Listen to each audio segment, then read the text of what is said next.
Emptiness. No, I'm not talking about depression and emotions. Emptiness is a very big, important, key concept to understand in Buddhism, and like everything else, often misunderstood. But in the context of our current discussion on karma, I thought it might be useful to take a look at emptiness and karma together. How do they fit? Two very key concepts. I was just reading a recent Buddhist publication, a magazine. I won't name it. It's always a point of great frustration to me that even the very smart people, teachers all over the world who claim to be Buddhist teachers, have a lot of interesting insights, but there's always these key misunderstandings. They just keep propagating them. So I want to take this apart a little bit, because when the word karma comes up, it's always not really right. So I don't know if any of you will recall. Some of you will, no doubt. Some of you maybe never have heard this thought experiment before. It's truth. Anything in the universe, in our world, in your house, in your dresser drawer, the sheets on your bed, the clothes you wear, you can't see. Our brain is actually very limited. Understand that your brain is very well suited to its, shall we say, its purpose is to cognate, perceive, and help us to figure out how to survive. It's very good at that. We can tell an apple from a rock. We can tell an enemy from a friend. Well, we'd like to think so anyway, right? Certainly in obvious terms. But our brain, you see, because that's what it does, it's really not so quick as we think it is. Not in terms of the mind. It's actually pretty darn slow. It doesn't need to be any faster than we can physically move, so it doesn't need to be that amazingly fast processing information, and it doesn't need to use the light filtering eyeballs to see things on the micron scale or an atomic scale. That's not useful to everyday survival, right? But as Buddhists, as people conscious of our mind and the way our mind works, the brain is woefully slow and woefully inadequate. You don't hear that very often, do you? But you have to understand this, I think, in order to really get what Shakyamuni was saying. And science proves without doubt that whatever something is made of, the atoms that comprise this plastic, are incredibly far apart in relation to their own size, right? In your science classes in school, your teacher might have said, if you took a strong enough microscope, again, our eyes are not strong enough, or powerful enough, whatever term you want to use. They're not capable of seeing the atomic structure of that plastic close enough to see that if the atom were the size of a building, an office building, that the space between it and the next atom would be like the space between New York and Los Angeles. Or Copenhagen and Rome. Look at all that space. I mean, it kind of breaks your brain, right? But here's the thing. In our modern world, we have this thing that we take for granted all the time. And it's really frustrating me because the brain is pretty darn capable of abstracting this kind of information. And I wanted to do something with this pencil, thinking of it as an atom. Because when you first hear this, all that, that's anything we consider solid is actually far more nothing than it is something. So why is it I can't stick my hand through a wall? I mean, without breaking anything, right? And the answer science gives us is that the atoms are moving so fast that we run into that border, that moment to moment to moment border. It's so Buddhist when you get to that level. Momentum, speed. This atom, if I move it fast enough, starts to look like a wall of orange, doesn't it? Or my hand, right? We talk about residual images and so forth. But at the atomic scale, when these atoms are zipping around, you can't get through it because the atoms of your fingers, the atoms of the thing, we sense, we feel, we imagine solidity.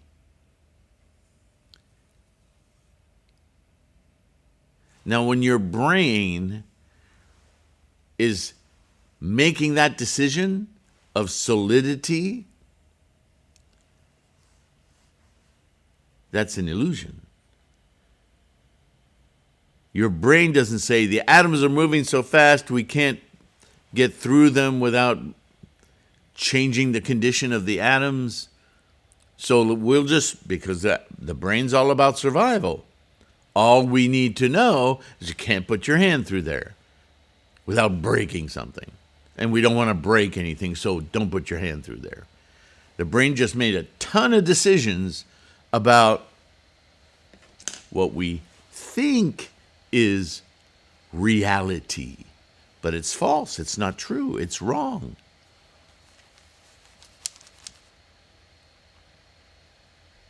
So what has the brain just done other than create an illusion for us to operate in?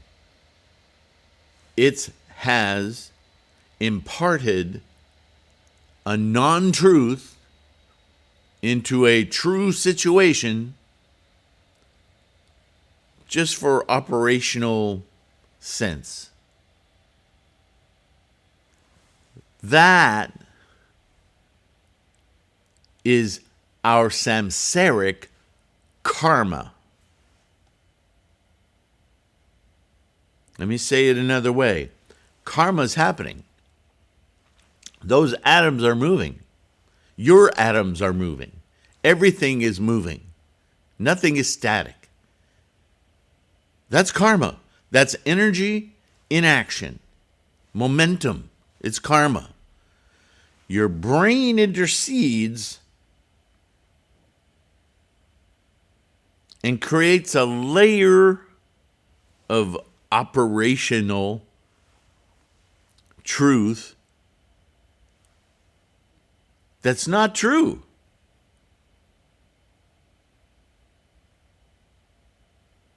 but it's operational, functional. What you've done in your brain, in your samsaric mind, is created a relationship. You've imparted a wrapper, a color, what do you want to call it? I call it influence. You've influenced the truth with something provisional that isn't true. And you'd say, well, so what? We have to live in samsara, so that truth is useful, even though it's not true. It's a truth that I can use that reminds me not to walk into walls. So it's a good truth, even though it's not the true truth. It's a good truth, right? You can make that argument. But it is nonetheless an affect, not effect, an affect, useful or no, that you're imposing upon an otherwise real truth. Now,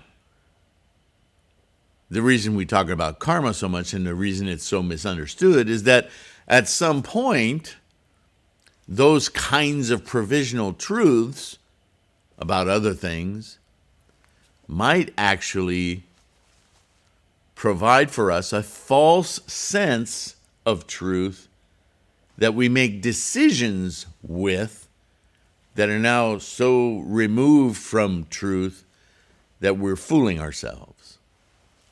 Imagine for a minute you're looking at your screen. Well, you're looking at your screen, so you don't have to imagine. But imagine instead of looking at my hairy face, you're looking at a piece of delicious food.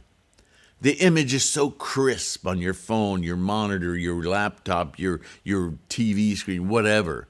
There's so many little pieces of light assembling themselves into this image on the screen that you could almost taste, smell. Right?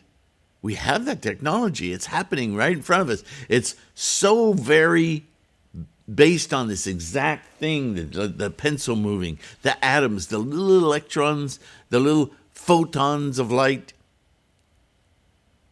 being manipulated on a flat screen to give you an image that's so precise, it's more precise than the actual thing. So let me ask you a simple question. Why don't you just reach into the screen and grab that piece of pie or sandwich or ribs or whatever it is that's on the screen that your mouth is watering for? Why don't you? It's real. With your brain, your mind can use the information the brain is providing with its karmic truths, and it can distinguish. Now, you might argue that if you took somebody from 300 years ago and you popped them into your living room to look at this image on the screen, they might run up and try to grab it because they wouldn't have the arc of self-teaching that isn't real. Right? The brain had to store that in order to use it in our survival mode of the physical world. Now, this may sound ridiculous, but it's so critical to your understanding of Buddhism. Because there's karma, every energy of life, right? Energy manifesting and our operating interface with it for survival. You could talk about two different types of karma here. There's a karma that is everything, including yourself and your brain, instantiating moment to moment to moment. And then there's the mental storage of how to operate with it, how to use it. And so that's a filter imposed upon the karma for you to operate with. And this is a problematic interface because our previous assumptions, the assumptions we already have built into our eighth consciousness, are also filtering those filters. And this is where the discussion moves into cause-effect. Because those cause-effects, moments creating karma, are imposing multiple filters upon reality. And at some point, those filters can obfuscate what's actually going on. That's the best discussion on karma I can give you. And now let's back up for just a moment to something I said a few minutes ago. Those atoms so far apart, right? What is that plastic that we perceive as a solid surface holding water in it? Of course it's solid. It's just because of the movement, yes? When we really understand how that exists as a solid, we know that it's mostly nothing.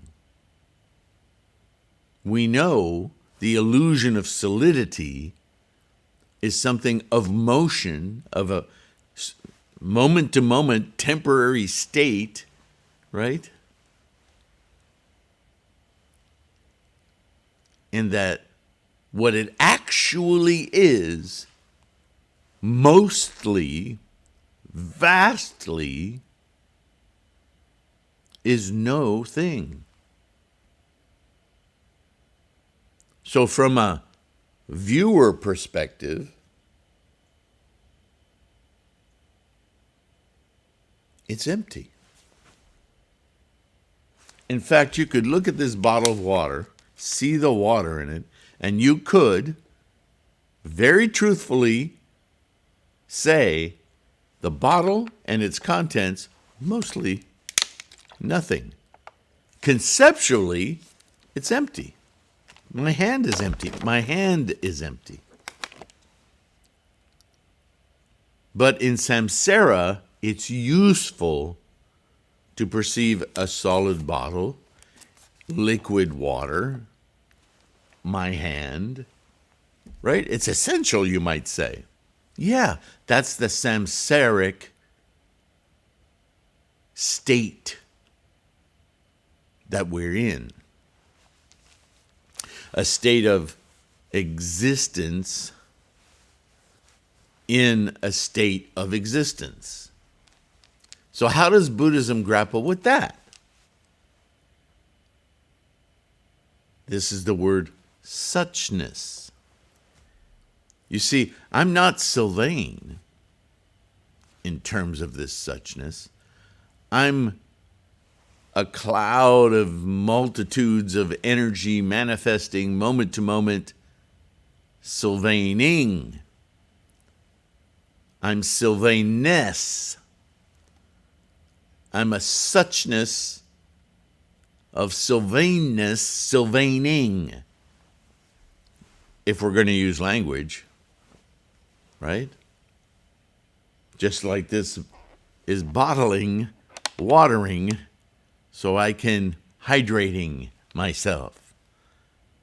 Everything's a process. Everything's a verb. Everything's happening. It just isn't. Because when we do that, when we make things things, it's like you can almost hear the screeching brakes. All momentum stops. And in our brain, because it's useful, we make that a static and it just isn't. When you look at a screen and you watch an image, you intrinsically take for granted. You don't even think about it, right? You know that this image that you're seeing is just an image that you're seeing. The image is imaging. It's not, you can freeze the frame, right? Take a screen grab and have an instance of the video, the time, the momentum, right? The successive frames of images. I mean, it's so tangible in life. So the question is, why can't we get our brains, or at least our minds? The brain is the brain. But our minds can tell, can see, can understand the world, ourselves, others, things, as thinging, not static. So that we can accept the karmic provisional samsaric world we live in, but without the tremendous ownership, attachment, collection of things as though that were meaningful. It's just not. What is meaningful is what everything is doing.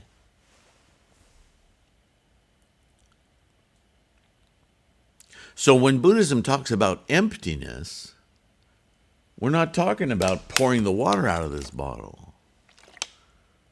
We're talking about the very nature of everything our brain has us perceive as useful in our samsaric environment. We don't deny that, right?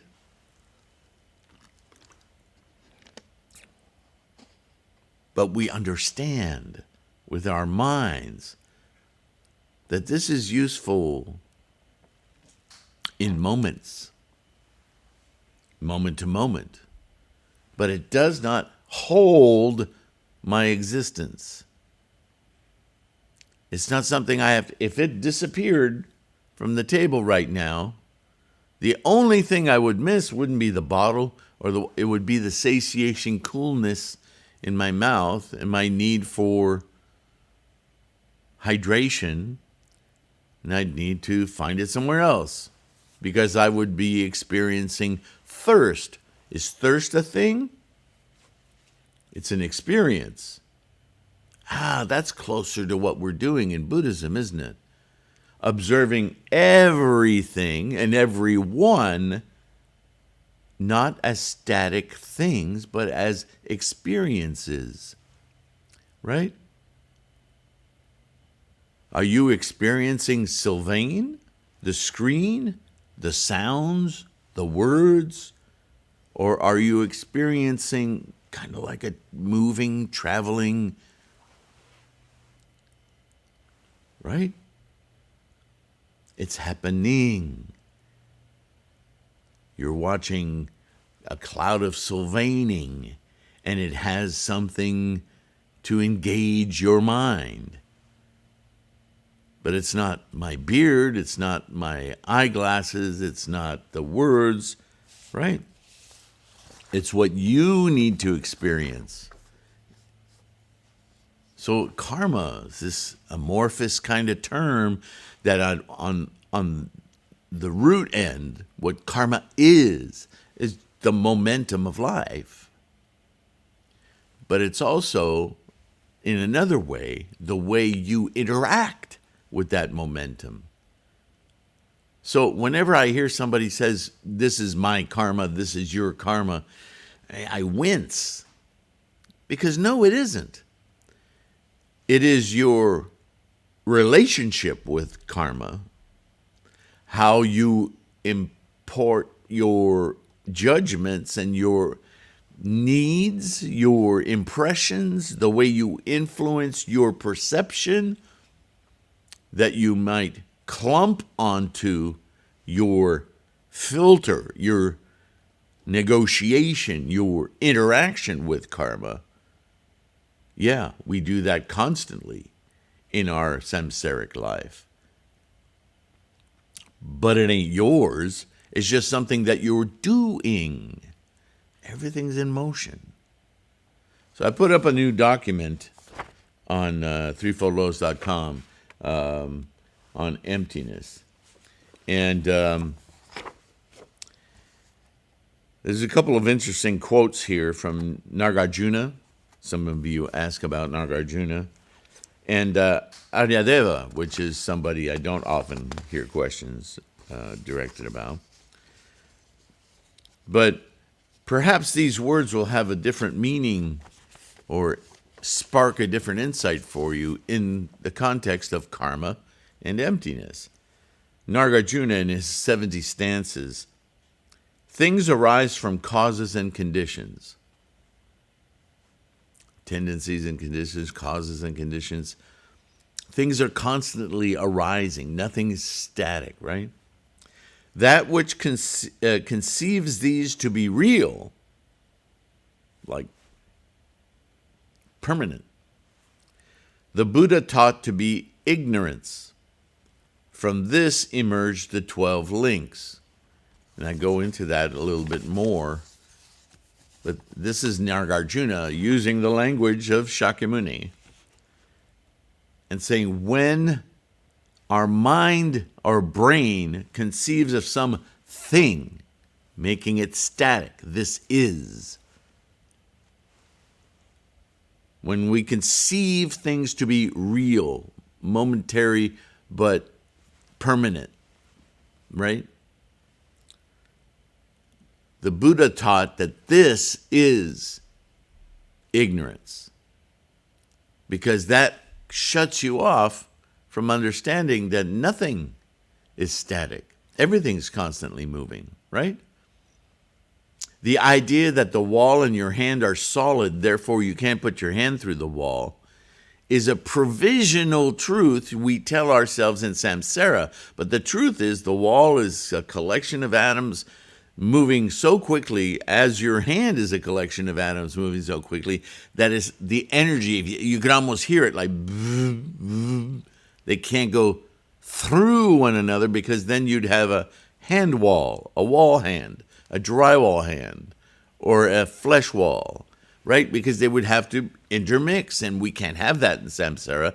That would destroy everything. There have been science fiction movies about this, right? But to say that the situation is that the solidity is real is to be ignorant of the actual energy in manifestations and how it's interacting at a much more profound understanding. Our brain doesn't care. We just know not to put our fist through the wall, right? From this emerged the 12 links. That's the key part of that statement that I wanted to identify. If you know about the Nidana, the 12-link causal chain, the little steps that, I don't know, the best description I ever read was from Julius Evola in his Doctrine of Awakening book. Amazing dissection of the Nidana. All the little steps by which something forms the samsaric reality that our brain provides our perception of in regular human life, yeah? The 12-link causal chain takes you from the energetic momentum, even though it doesn't use those words, into the realm of wanting, identification, relation, the making of, in the brain and mind, of the thing itself. The illusion. This is why the Nidana is such a key piece of the puzzle for understanding how we take momentum, karma, energy in action, and convert it into an attachment, a thing owned, an opportunity for possession as a known right? Knowledge, tricky thing, knowledge. Is your knowledge a collection of data points that you've decided are? Or is your knowledge a witnessing of a process that's happening? Buddha wisdom knowledge versus Samsaric knowledge. See the dividing line? Aryaveda, in his 400 stanzas, just as when continuity is wrongly viewed, in other words, moment to moment to moment to moment, seen as solid thing instead of a process happening, we turn it into a noun thing. The notion of permanence arises because the moment you take action and you turn it into a thing, then you've permanentized it. It's just like a photograph. It's an instant of something happening. And now the photograph, well, that's a thing. And therefore what's in that photograph is a thing. We do a lot of this thingifying, right? Likewise, when composites are wrongly viewed, the notion of things as real arises. And that's difficult language. It's a translation. But what it's also saying, and not quite clearly, is that there's two notions of real here. There's the real, what's actually happening, and then there's the samsaric, provisional real, that's just operational, functional understanding. One is karma in the raw, if you will. The other is interpreted karma for our own personal reasons. And then the next sheet is ignorance versus Buddha-ness. And then I take it apart into moments, time, thingifying, the nidana, ignorance, identifying suchness, and then suchness as liberation.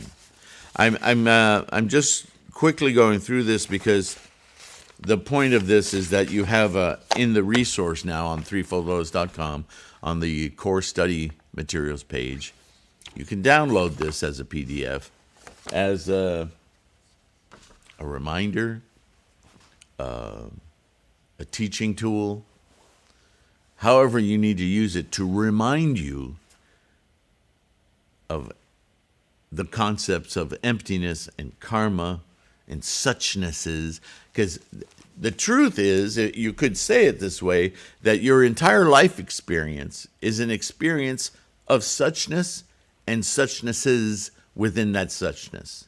Everything has a behavior, an implementation, a moment-to-moment instantiation of potential.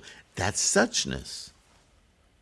To experience the world, your friends, your relatives, yourself as this cloud of energy. Remember a couple of years back at least, I made a video about conceiving of life energy as photons of light.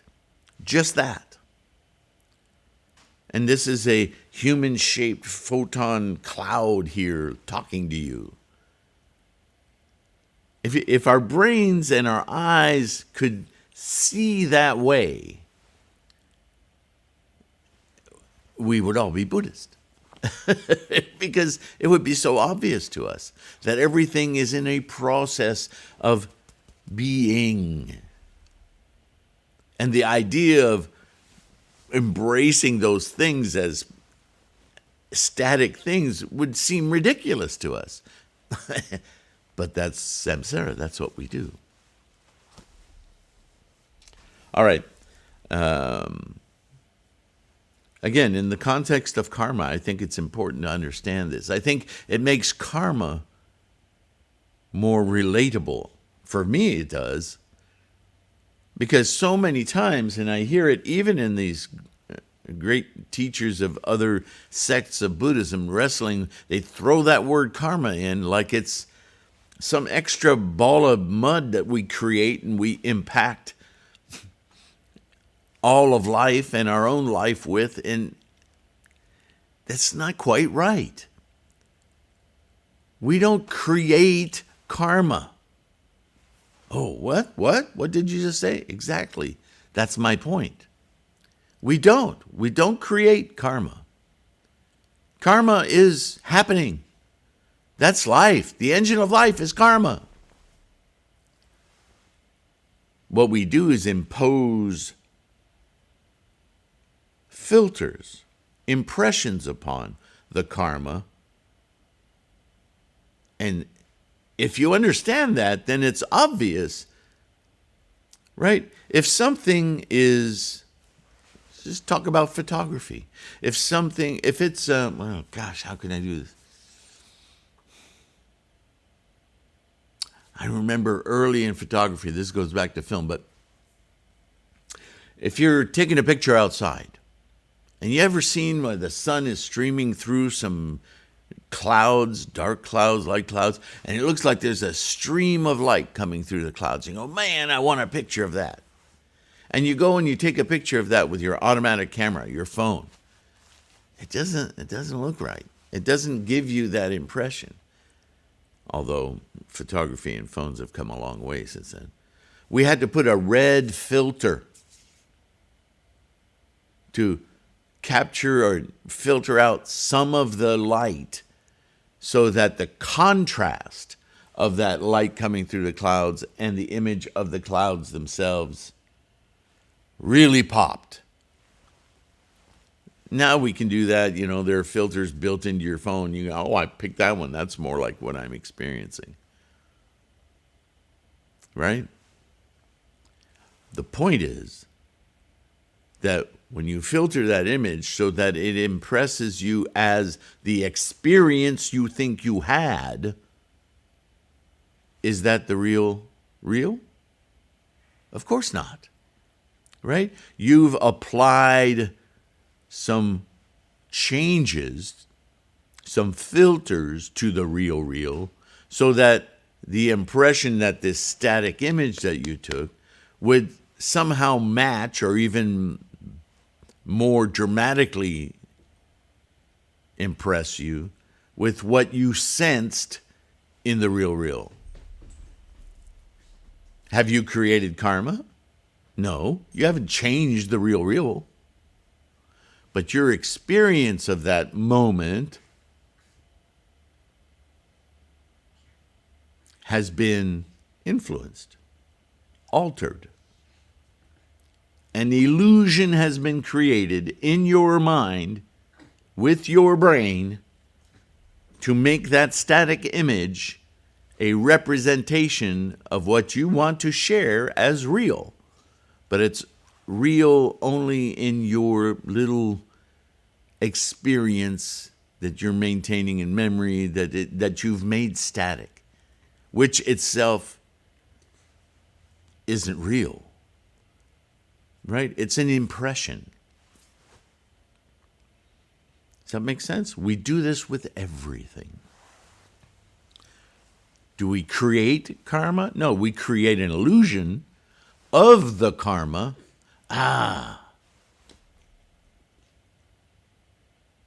Okay. And now, I just had to say those things. I had to clear the air a little bit. Hopefully this will help you see and experience life, karma, emptiness with a little bit more accessibility, a little bit more, oh yeah, right? That's what I'm doing. That's what my brain and my mind are doing, right? Just to make things easier. But that same ease can also create confusion. What if you never take that filter off? You forget.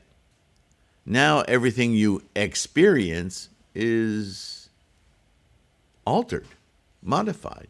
And now your decisions, based on those modified, altered perceptions, truths, well, they're going to be off.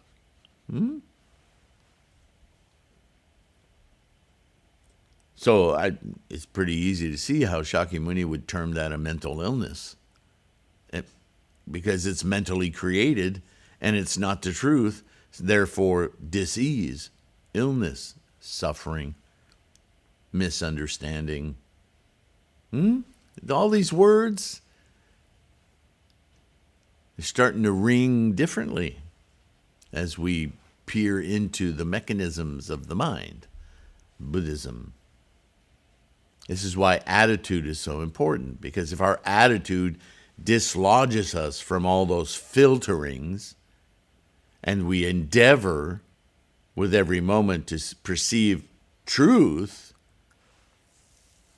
we can apply the filters at will, but we're not deluded by them. Namo Myoho Renge Kyo. Thank you for listening.